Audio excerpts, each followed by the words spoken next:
Hey guys, this is James. Hey, it's Kevin. From the Film Fellas. What episode are we on? Number 5? This is 5, yeah. 5? Episode 5. Wow, getting older and older. Yeah. Wiser and wiser. Yeah. Wiser with our basketball film knowledge. Yeah, don't speak too soon. Yeah. We'll see how that goes. Yeah, so we watched 2 more films, and we actually did something a little bit different. We watched a couple 30 for 30 films. Mm-hmm. So what are we discussing today? So today we're going to talk about the 30 for 30, about the Fab Five, which follows the University of Michigan Wolverines from 1991 through the 1992 season. Mm-hmm. And then also the I Hate Christian Laettner 30 for 30, which talks about heralded Duke star, quoted to be the greatest Duke player of all time, and NBA player Christian Laettner. Yep. Yeah, so the first one of those is by far the more famous 30 for 30. Mm-hmm. I mean, they both came out pretty recently, but that's, I think, one of the very iconic 30 for 30s. You got, like, Jalen Rose. You could tell Bill Simmons was definitely behind some of this. Oh, certainly, yeah. They pretty much interview everyone involved other than, notably, Chris Webber. Mm-hmm. Who says he will never do any interviews or public relation discussions about his involvement with the Fab Five, is that right? I think so, something like that. And you know, the terms at which he's on with, it's basically implied that he's maybe not on the greatest terms with Jalen Rose. And I don't know about the rest of the guys, but yeah.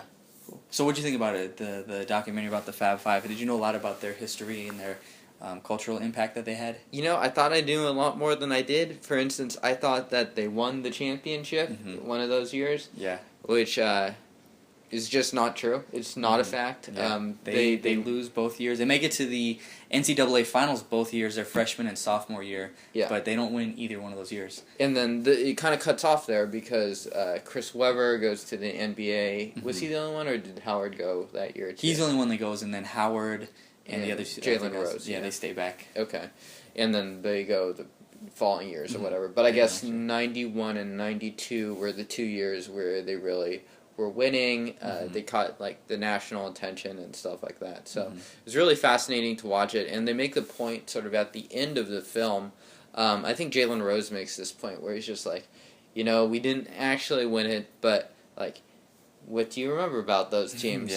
Do you remember the Fab Five? And the answer is that the Fab Five have become like the more culturally significant, one of the most culturally significant college basketball teams of all time. Yeah, I would say definitely.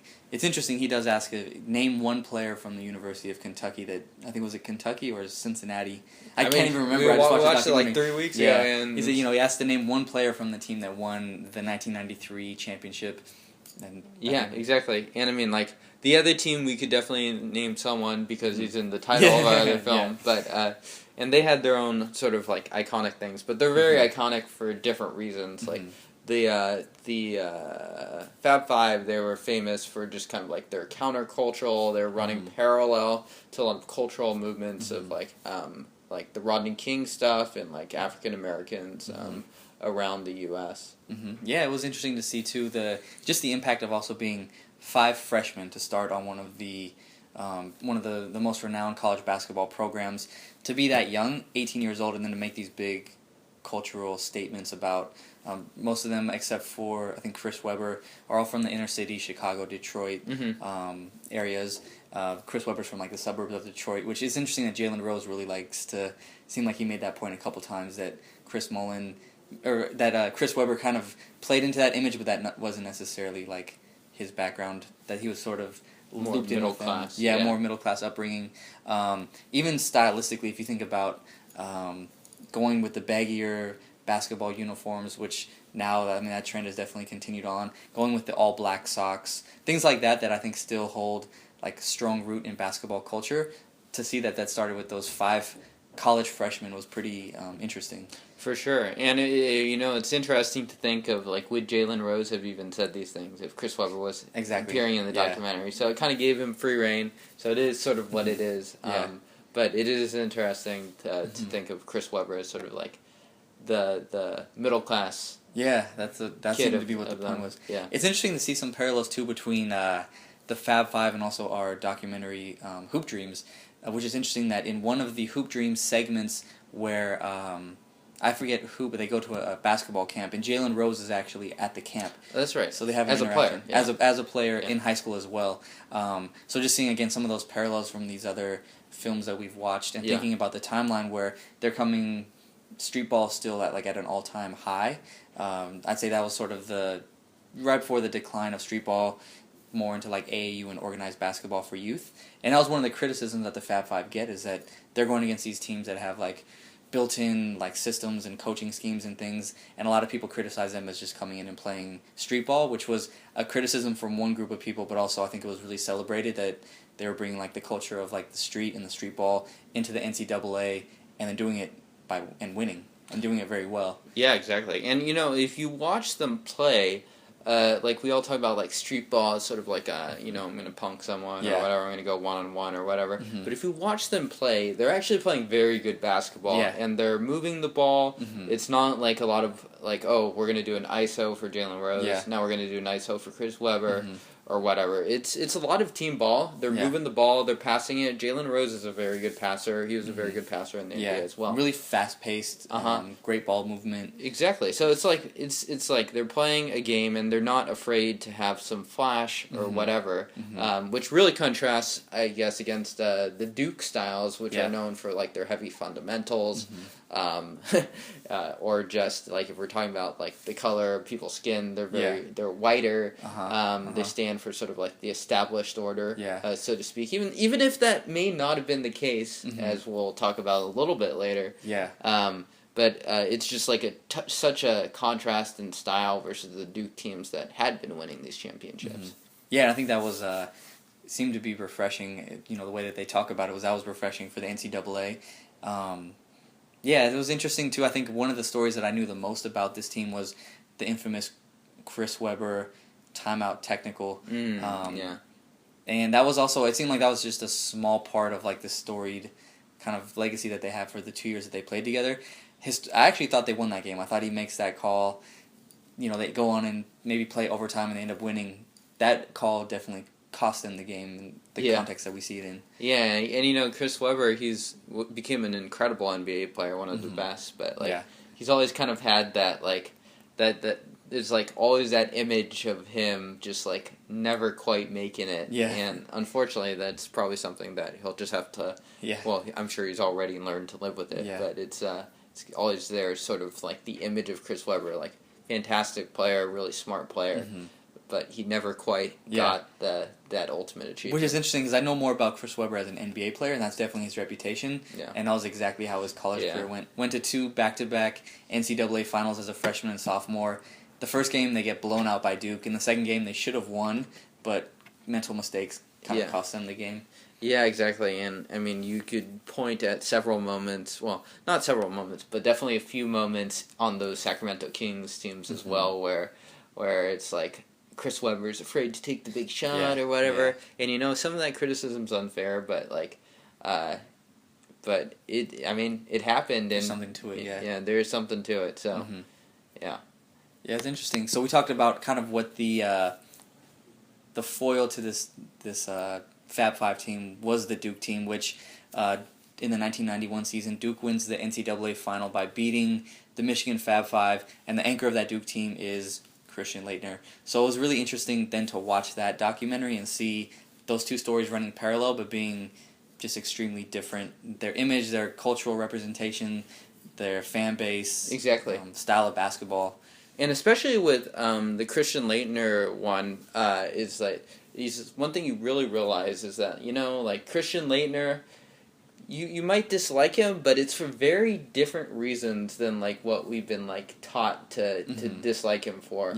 So briefly in the Fab Five documentary, they talk a little bit about Christian Laettner and the Duke program in general, and they talk about how much they hate the Duke program, how like they thought of all the Duke black players as Uncle Toms. One of they mentioned Jalen Rose mentions Grant Hill. And I think Jalen Rose talks about Grant Hill in the sense that for him it's like almost like a direct foil for him, in the sense that like Jalen Rose has a father that played in the NBA, Jimmy King, and Grant Hill's father was a football player, right? That's Professional right, football player. and Jimmy King was not present in Jalen Rose's childhood, whereas Grant Hill, he grew up with more money. His dad, it seemed like a very, at least from the outside looking in, and it's kind of unfair to Grant Hill, but it seemed like a very happy family. He goes to the established, privileged university, the private school with a bunch of white people.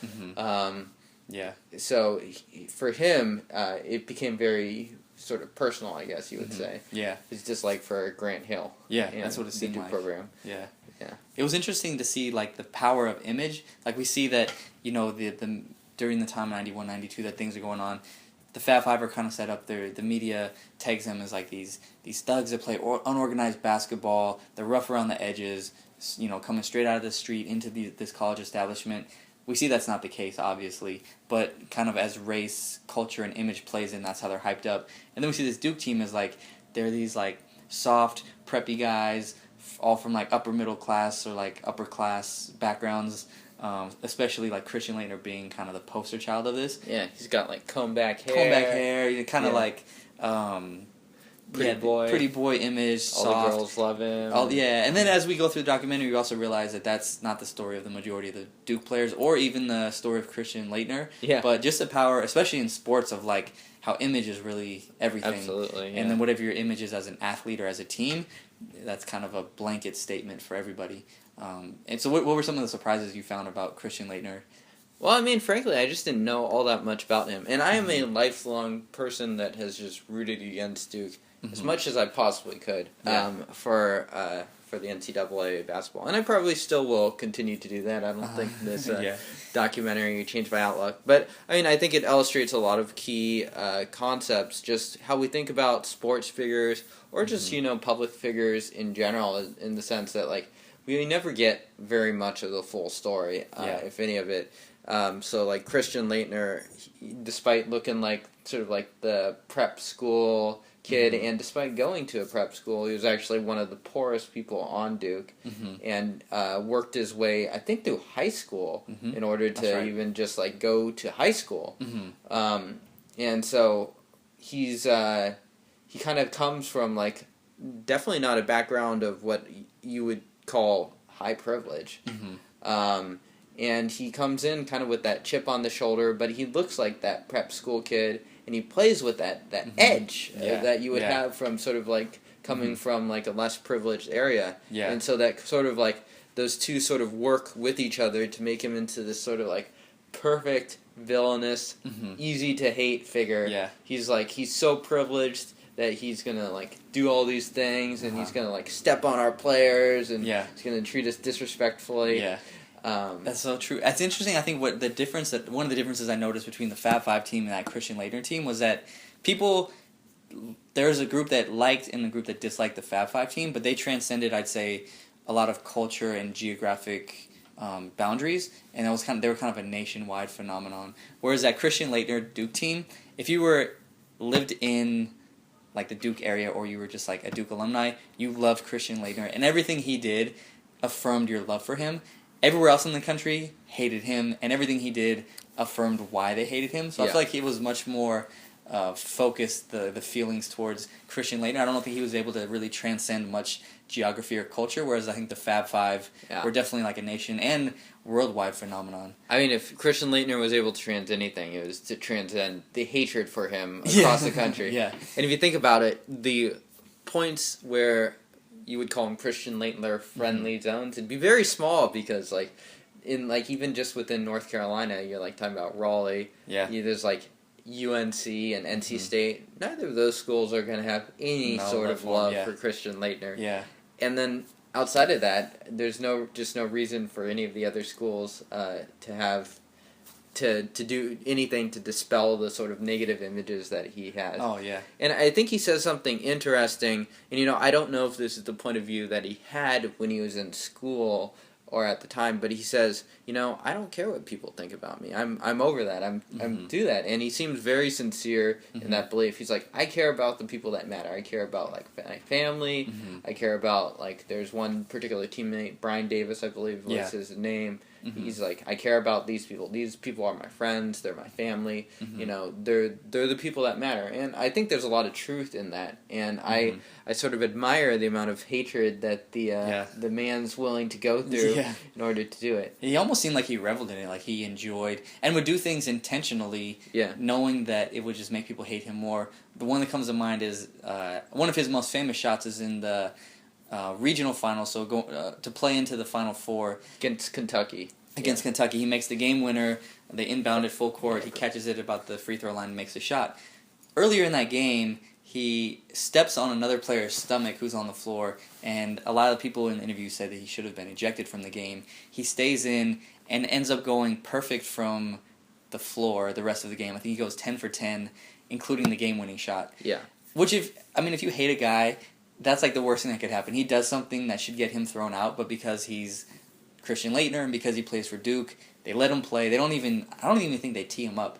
Maybe they tee him up. I don't remember, yeah. It was a very minimal punishment, and then he goes on to like win the game for them. Things like that he does that really didn't help his image, and I think he actually did that intentionally. And then the Fab Five is like, hey, wait a second. Like, if any of us did that, we would be immediately thrown out of there. We would have been suspended. And, you know, there's truth to that as well. Yeah. It's interesting, like the Fab Five really just more express themselves, their culture, their identities through play, and that offended a lot of people, whereas Christian Laettner did things that were, like, really offensive, and it still offended people, but, you know, it was almost like the same level of offense taken, which I think obviously, like, race, class, and everything plays a lot into that based on these two teams. Or at least, in this case, even just perceived class, because Christian Laettner, as we've talked about, is not even necessarily a privileged individual. Yeah, going back to that, just whatever that image is. It was interesting going back to one of our previous conversations, the early 90s, talking about basketball, the role of trash talk. We see this obviously a lot in our White Man Can't Jump film that we talked about, just how big of a part of the game that is. And it was interesting to see the two stories parallel. It was like the Fab Five were great at talking trash, and apparently Christian Laettner was like one of the most like he could aggravate like just about anybody with the way he talked, which was interesting. Yeah, and Christian Laettner turns out to be a jerk in different ways than we would traditionally imagine. Like, I think Bobby Hurley, of all people, who apparently is from New Jersey and is very tough on his own, was the target of much Christian Laettner abuse. Yeah, he was sort of the whipping boy. Hyper-aggressive...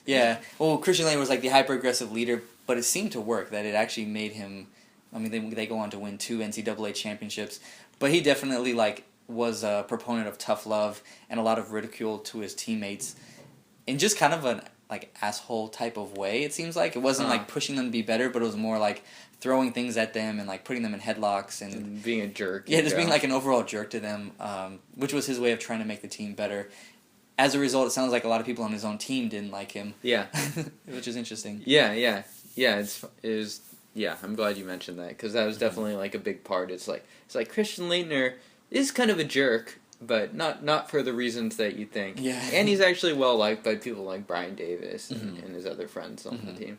And I mean, when you're winning, I think that tends to cure a lot of the internal things. And if there's one thing Christian Laettner did in college, it's definitely win. Yeah, he 3 consecutive Final Four appearances. Or was it 4?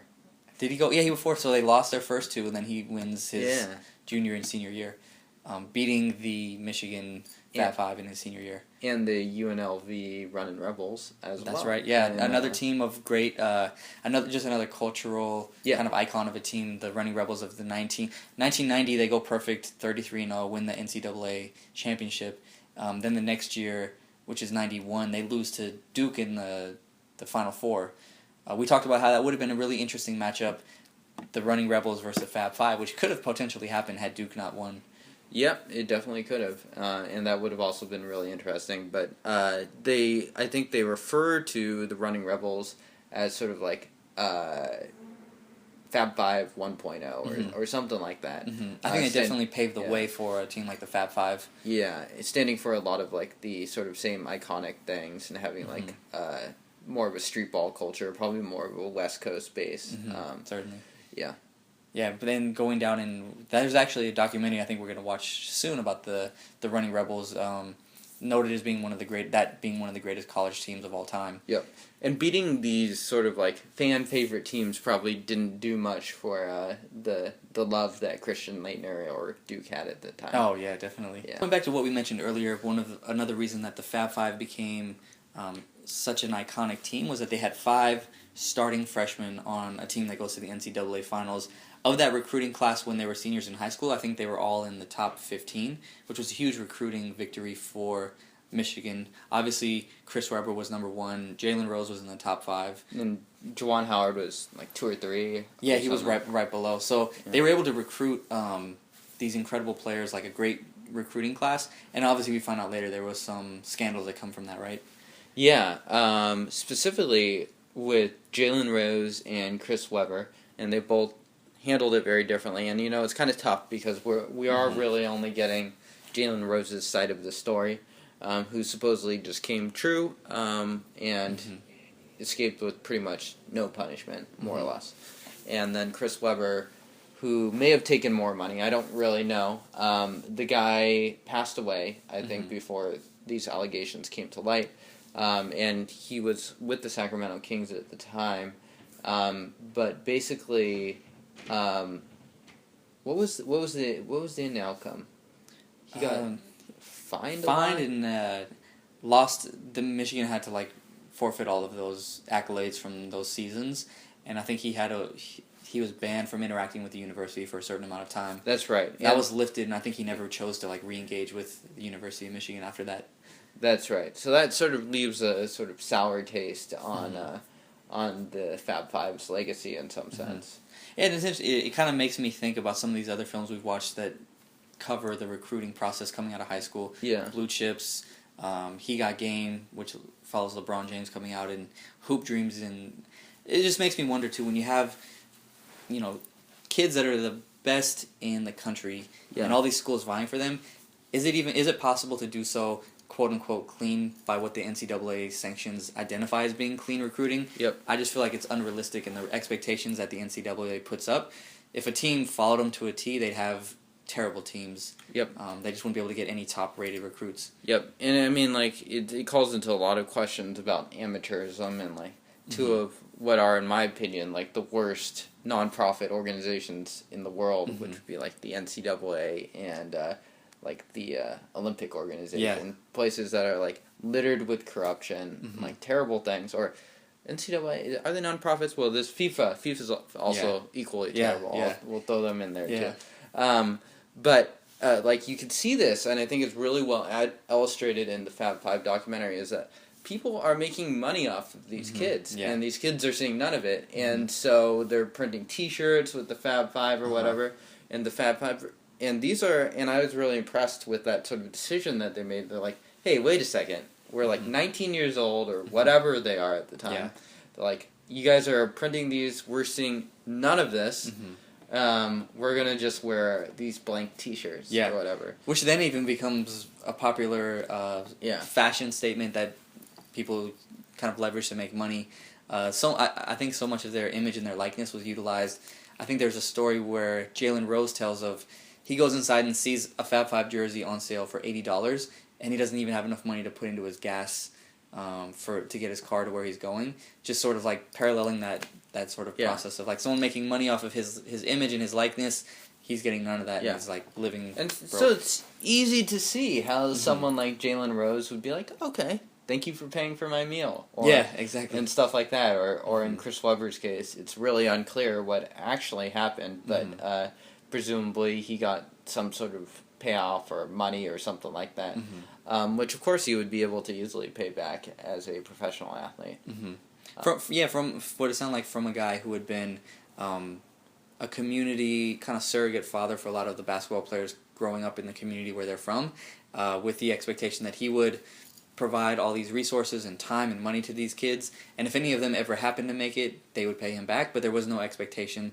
He kind of was a person who gave himself to everybody in the community, and some of them ended up becoming great players and paid him back, but I think that was one of the reasons Chris Webber that Jalen Rose was so upset, was he felt like this particular guy was pretty much giving resources out to everybody. And I forget what happened with the guy. What did he he was like implicated to be involved in like illegal gambling or something like that. Okay, he was. Yeah. Yeah, so it kind of shows you that sort of like the systems that are in place that are very strict for the NCAA really kind of indirectly encourage this sort of corruption within the system where it's like the market value of the players. Like Chris Webber should have been probably like if it was a professional league, he definitely would have been paid money because the university's making money. People that are printing the T-shirts are making money. Like these people are responsible for a lot of the profits the university got, but instead they see nothing. If they are to accept anything, then it's technically illegal. Yeah. And breaks the rules, and they get disbarred or whatever happened to Chris Webber. So it touches on those issues, which I think, like you said, a lot of the films have blue chips and stuff like that have definitely touched on to like how easy it is and sort of the mentality that sort of encourages this sorts of behavior. And the different angles from which it's coming. Athletic director, your booster club, your fan base, like there's so many different moving parts that I can just imagine how overwhelming it is to be 18 years old and having all these people wanting you to come to their university and giving you all these things, and you really don't know what's going on until sometimes even when you're done with your playing days and then an investigation happens and you realize you took something or accepted something that... Yeah, and especially like these kids that like, you know, haven't seen like that much money. Yeah. I mean like Chris Webber, I guess he has no excuse because he's middle class. No, I'm kidding. That like these kids, like a lot of them just don't know better. I mean, they're like freaking 18 years old, and we're gonna like we're gonna get on his back when he's like 31, 32, and it's gonna be something that just hangs over for him for the rest of his like image and public image. Yeah, and I wonder how much of these investigations are political in the sense that there's got to be, you know, every case, if you dig deep enough, you're gonna find something that's maybe violates NCAA sanctions, but the politics behind who they do decide to investigate and why is something that I imagine that there is a lot of like political just dialogue going on about why they decide to investigate this player or that player or this university or that university. And if I recall correctly, the fallout from that caused the coach to lose his job, and like I don't know if the athletic director survived, but it's just like it's like a very big thing. So the system to me just seems like a little bit messed up, a little bit broken in that sense. So. And did we decide, or did we find out the coach landed? He's still coaching, is that right? He is. He's coaching. San Diego State? Yeah, I think he must have coached Klein Leonard. Yeah, that's right. The Claw. So, yeah. That's a great basketball team. San Diego State is for like a small. Yeah, for a small school, they're consistently in like the top 25 of the. Yeah, and I got to say, it was interesting to see like this old, crusty white guy. Well, I mean, I guess he's old and crusty. Yeah. Probably wasn't quite as old then. Coaching like these athletes, and like for the most part, the film made it seem like the arrangement worked out well. The coach seemed to like everybody, and the players seemed to like the coach, at least on the camera they did. He managed like not just the team, but also like the celebrityness of being on that team. It seemed like he handled it pretty well. And he's in touch with some of the players still, so that's like a good sign, I think. So that was pretty encouraging to see as just sort of like a minor point, I think. Yeah, it was two great documentaries, I think. I'm glad that we watched them both back to back. Yeah, definitely. And I think the I Hate Christian Laettner one, which is probably not nearly as well seen as the Fab Five one, I would definitely recommend it. I think it's worth watching for anyone that was really has some sort of image of Christian Laettner. Yeah. It's just like an interesting story also to sort of like dig deeper into sort of like how these images of basketball players are created. Yeah. You know, I'm going to continue to root against Duke, and I'm going to continue to hate Christian Laettner, but I'm a little bit more, you know, there's a little bit more that I understand. Yeah, certainly. And also the bias that can happen where if a player on that team does it, that's the most heinous act that's ever happened in the league. If a player on my team does it, totally, I can forgive that, or I can justify that, which is really interesting. Yeah. It makes you think as sport fans how we fall into that dynamic as well. Yeah, totally. So what do we have coming up next? So next I think we have, if we can find it, the documentary about the Running Rebels team, and Above the Rim, starring Tupac Shakur. Ah, that's right. Yes, finally. We've been waiting for that one for a while. That'll be our next film that we talk about and review, one or both of those. So stay tuned. Yeah, thank you guys for watching. Yeah, thanks guys.